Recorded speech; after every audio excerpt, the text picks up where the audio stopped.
Hello and welcome to The Big Picture. The third and final debate in the US presidential elections concluded today.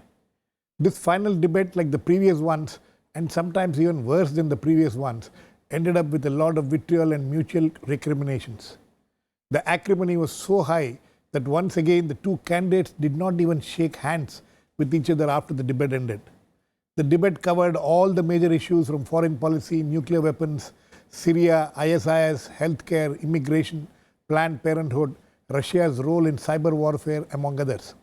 However, the most shocking moment came when Donald Trump refused to commit himself to accepting the result when he was asked whether he will do it. His bad-mouthing of his rival Hillary Clinton, calling her a nasty woman, was another new low in these debates. We will discuss today how the scenario for both Trump and Hillary Clinton looks at the end of the final of the three debates, with 19 days to go for the polling. To discuss this, I have with me Meera Shankar, former Indian ambassador to the United States, Professor K.P. Vijaylaxmi of the Center for American and Canadian Studies at the JNU, S.Y. Qureshi, former Chief Election Commissioner, on the phone line, K.P. Nayar, consulting editor of the Telegraph, and on the phone line from New York is Manu, Bhagavan, Professor of History at the Hunter College, City University of New York. Welcome to all of you. Mr. Qureshi, I would like to come to you first. As a former Chief Election Commissioner who has conducted several elections in India, how do you look at these elections which are happening in the United States? Nikamji, as you said in your opening remarks, the acrimony and the bitterness that we saw in the election, U.S. election was extremely noticeable and unfortunate. It doesn't happen in India thanks to the model code of conduct, which is creation of political parties themselves. They do not indulge in any personal attack. They do not indulge in rebel-rousing. Therefore, the quality of this debate was extremely disturbing. In any case, intrinsically, U.S. election is first within the party. When the candidates, they attack each other. It is very divisive. And later on, the two party candidates, when they indulge in this kind of murder, slinging, murdering, it makes it unfortunate. And second, most important, this is very disturbing that a potential candidate, a potential prime minister said he doesn't guarantee they will accept the results. Potential this is president. Shocking, and this is potential president, sir. Yeah, for the potential president. If he feels that if it goes against him, he will not accept. It cannot happen in India, for instance. Our transition has always been so smooth. There are instances when a candidate lost by one vote, but he did not question the integrity of the election and in the election commission. Therefore, for such a person to question the quality of election and refuse to accept the verdict if it goes against him, it is totally shocking and unacceptable. Absolutely. Meera Shankar, last, if I remember, after the second debate, we had a discussion here. You were here. The question which I was asking was, has it reached a new low? Has it reached a newer low today? I think today they really touched a little more on issues than they did in the second debate. So you see two very clear approaches and very different approaches on a number of issues, from the economy to immigration to gun control and so on. Trump put forward the conservative view, and Hillary, to a large extent, the Democratic Party view. And these are very different approaches. For instance, Hillary's economic policies, she says that she will spend more on infrastructure and jobs, and at the same time will increase taxes on the wealthy, but not those who earn $250,000 and below, to be able to pay for it. So while making things easier for business, there will be an effort at providing some degree of succor to those who are, in a sense, left behind by the system, or to young people. In Trump's economic program, on the other hand, he says that he will have tax cuts for the wealthy and for corporate America, and that in turn will give rise to growth, and that in turn will give rise to jobs. But at the same time, he wants to expand expenditure on infrastructure. So if you're going to have tax cuts and you're going to increase expenditure, then the debt is going to increase. And in fact, the moderator himself, who's a conservative from Fox News, said that Hillary's proposals would result in, the debt increasing from 77 or something percent to somewhere in the 80s, whereas Trump's proposals would end up with over 100%. Yeah. So what you're trying to say is there was substantial discussion this time, unlike the last time. Yes. Okay. Apart from the acrimony, but at least there was an effort to set out the approaches of the different both the candidates. Manu, Bhagavan, can you hear me? Yes, absolutely. Okay, Manu, how does it look from there? We are talking from a very, very long distance, sitting there in New York. How did the debate go as far as you're concerned? Well, sometimes listening to that debate, I kind of felt I wished I was far away. It was a disturbing performance, to say the least, by Mr. Trump. I think you've already covered the main issue, which is everything else sort of falls away. His positions on the economy or any other issue, the gun control and the Supreme Court, they all fall away when he made the startling statement in the middle of the debate that he would possibly not accept the results of the election and keep everyone in suspense, and so thereby attack the fundamental premise of American democracy and threw away a legacy of 250 years. I mean, it's really startling. Now, in all likelihood, he said that because what he's doing is playing to his alt-right base and trying to lay the groundwork for a possible media network afterwards. So if he disputes the election, it delegitimizes Hillary presidency in the eyes of this base. No, but Manu, sorry to intervene. Yeah. But how does it help him in gaining more support as far as this election is concerned? I don't think that it does. I mean, he clearly was speaking, even when he spoke substantively on issues, he was playing to his base solely.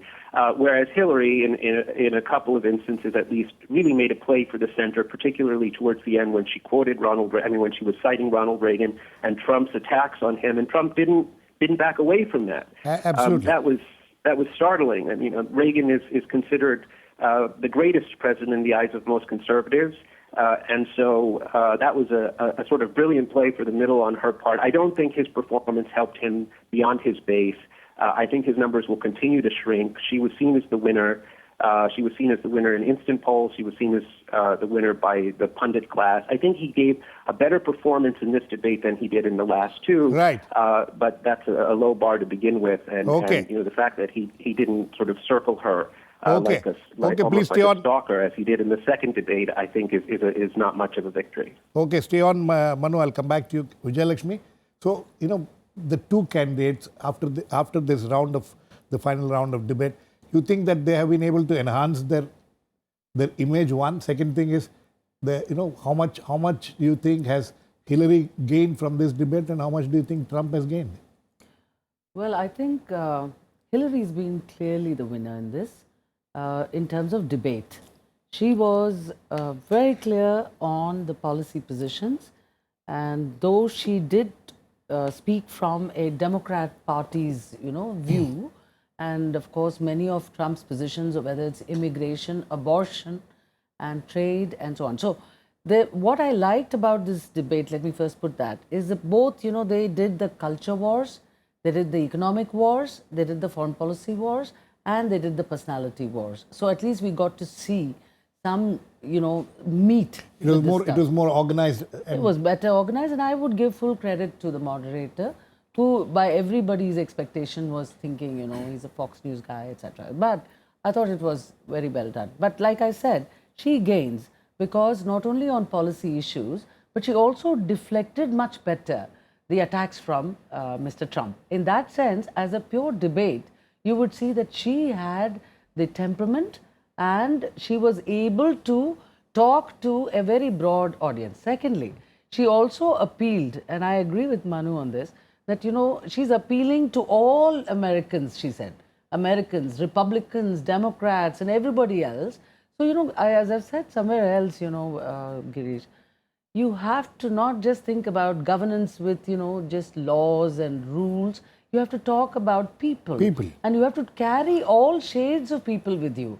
And because of that belief, I think this time Mr. Trump has not done well, and his two very bad comments were as bad as his circling her the last time. Absolutely. And I think these two are verbal, that was physical. Okay. And a combination of this leads you to believe that this is a person who puts himself into the debate so much that he forgets the actual issue.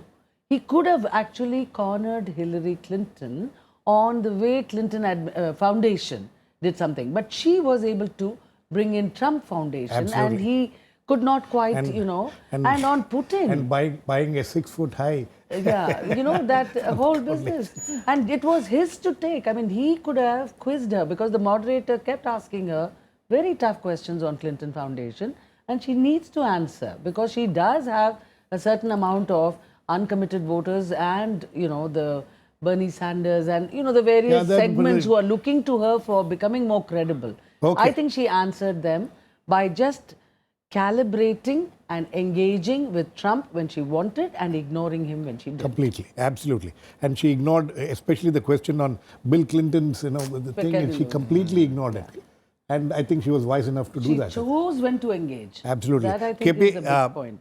You know, swing states, ultimately it comes to, as we have all been discussing, we all know, it comes to the electoral votes and things like that. The swing states, how much you think has this debate made an impact on these swing states? Do you see things changing there? See, Florida, for example. Yes. I think after today's debate, Florida is very likely to go Hillary's way. Because, why do you say that? Because Trump made this huge mistake of saying that he will not commit himself to accepting the election result, he said, if he loses. And Floridians don't want to be reminded of 2000, you know. Right. I mean, that was what raised the biggest question mark ever before American democracy and presidential election. And I could see immediately from the feedback from Florida that Trump's reference to not accepting the election made a big impact in Florida. And if Trump loses Florida, it's highly unlikely that in the present scenario he would be able to make it. What about states like Texas, you know?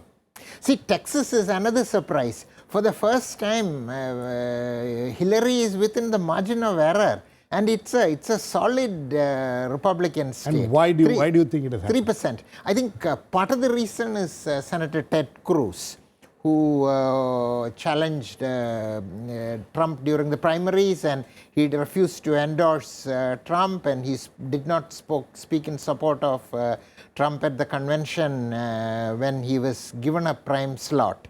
But, you know, about the debate itself, I have to say that during the first 34 minutes, Trump was very good. Yes. To my great surprise, he exceeded my expectation. Not only yours, everybody's expectations. Yeah, but Hillary started slowly needling him, you know, building up the tempo. And that is the difference between a consummate politician and a reality TV host, you see. And he fell into that trap. And he faltered and he gave in to her taunts, and then he completely unraveled, leading to his destruction in today's You debate. think it's destruction as... So, there is one point. Yes. Amongst all the states, swing states, I need to come in on this, I do beg your pardon. But I think it's the women who are going to give her the edge. It's just women. They're all energized. I think most of the women, minorities... all Hispanics, segments. Actually, but in all the groups, there are women. And Absolutely. this is a gender-related election in some ways. So I think... No, in many ways, not just... Yeah, many I think ways, gender is a very central part and of this he has made it election. more so, actually. Yes, I think so. Yes, No, Meera. I was saying that Hillary is now, you know, has an 8-point average lead over Trump leading up to the polls, and is also ahead in most of the swing states. There are 13 to 15 of them are considered swing states, and she's ahead in most of them, other than 3, where Trump still holds like Ohio, Trump was 1% ahead yesterday. I haven't seen what impact the debate has had on that. Ohio, Iowa, and Georgia were the 3 swing states where Trump was ahead.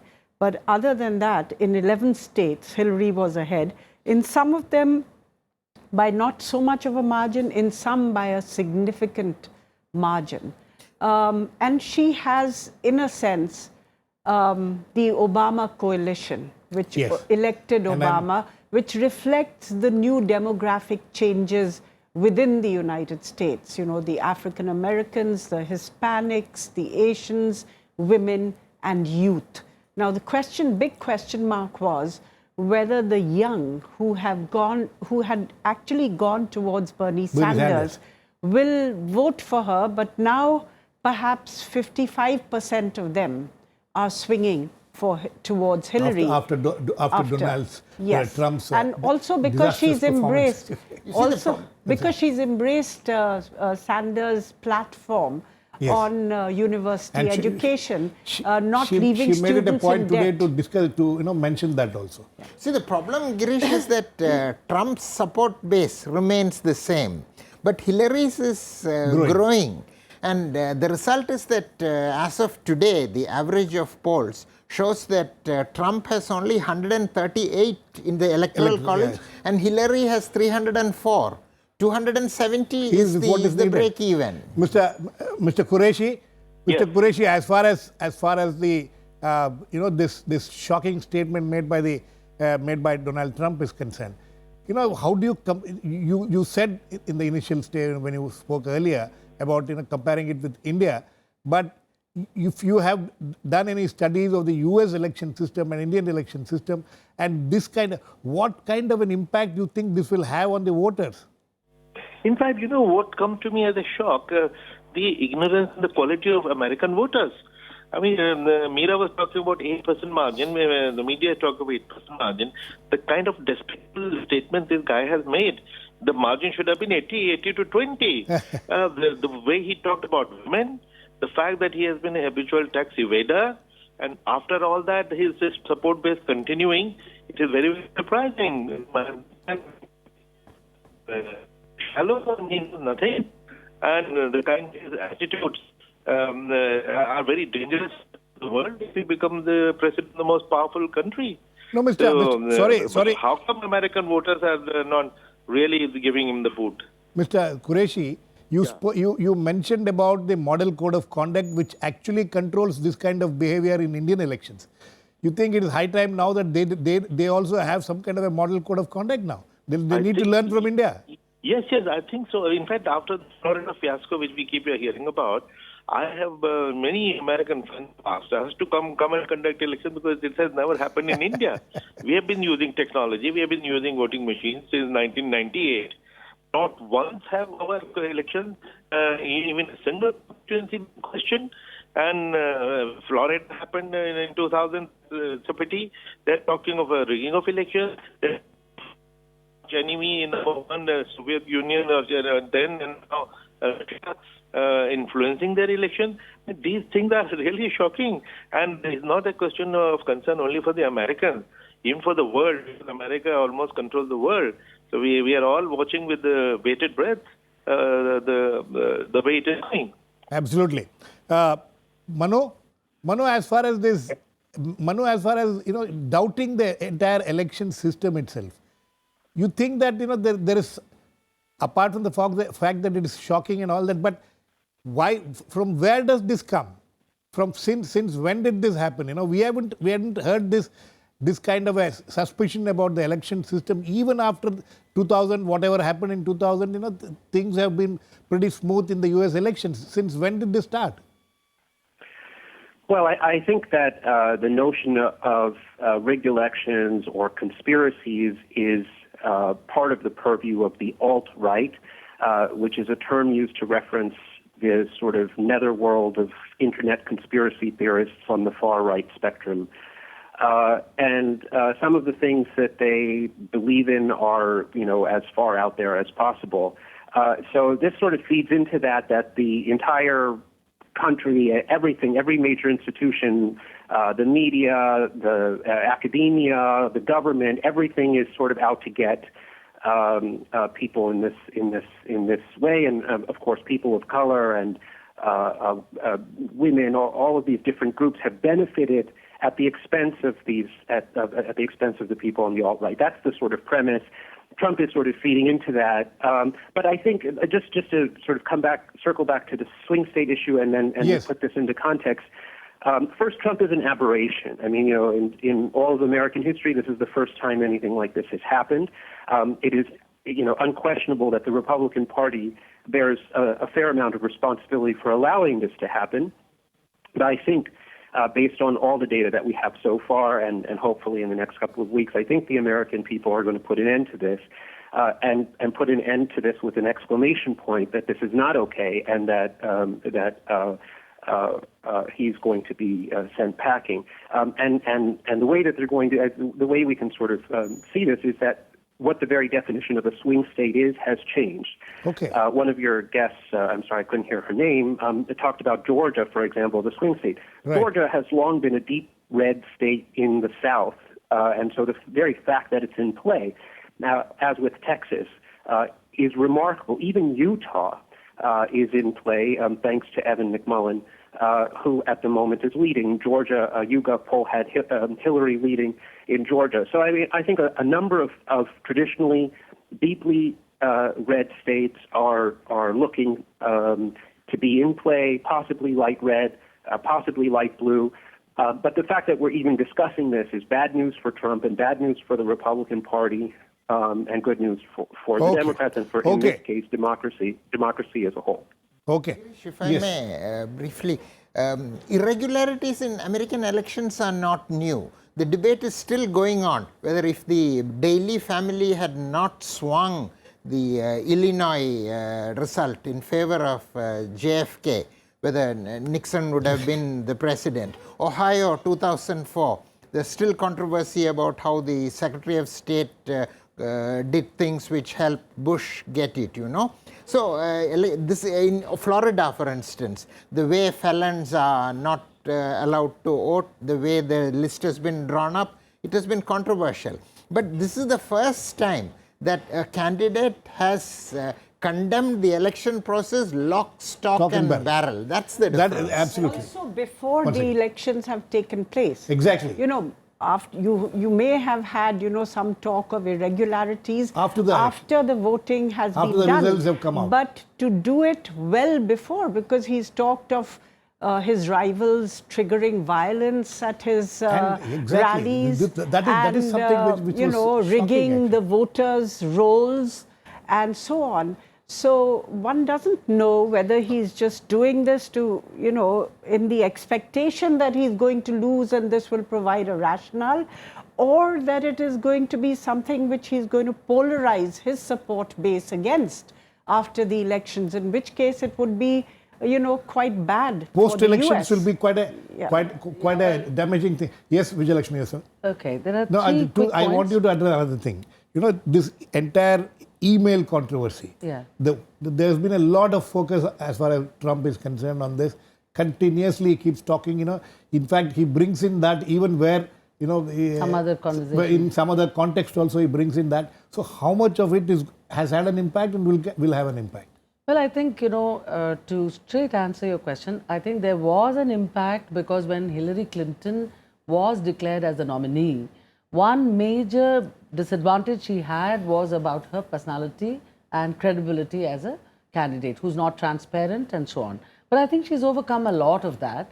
And now with repeated traits of Mr. Trump, who says that everything is rigged, including the FBI clearance, gives her the handle to argue that here's a person who anytime anybody disagrees with him is against him and they are rigging everything. So that's number one. But I want to go back to three things that all the speakers have said. Firstly, how did this happen? Why did Mr. Trump rise?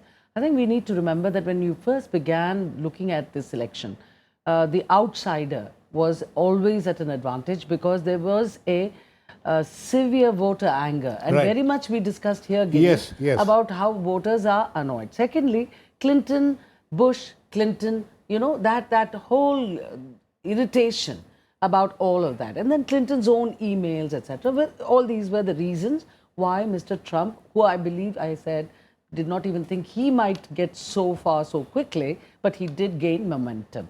But the second thing is about voter fraud. Now, they do have, as you have yourself said, there are so many states. All states will rig it is not possible. Secondly, the Republicans in many states have introduced tough voter ID laws in order to prevent this voter fraud. And there has been, I think from 2000 to 2014, thousands of ballots, technology is available. So they have checked, and I think they have had only 31 instances or something like that, which is a pretty good average. So to argue that in a democracy everybody will be very polite is also not expected. No, then certainly not to this extent. But at the same time, to ignore actual facts about voter rigging or even putting yourself into this situation of saying that your country is rigged. Donald Trump has brought this upon himself. Fine, but I tell you, finally, if Hillary wins in a very big margin, there is no way that he can say that anything was rigged. Yes, Meera. I mean, quickly. in some sense, it's of a piece with the unwillingness of the right to accept President Obama as president and to block his policies.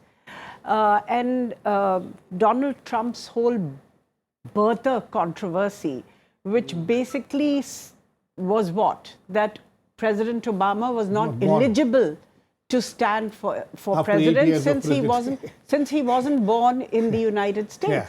And even when a birth certificate was produced, he refused to believe it. Absolutely. So it's of a piece, in a sense, with elements of the far right in the US actually undermining President Obama's presidency. Manu, very quickly, last words to you. So you think that today's debate has sealed the fate of Donald Trump, or you think he still stands a chance? Well, I'd say never say never. We're not 100% certain until it's over, but basically yes. I mean, this was his final chance to speak to a large audience. I think he blew it.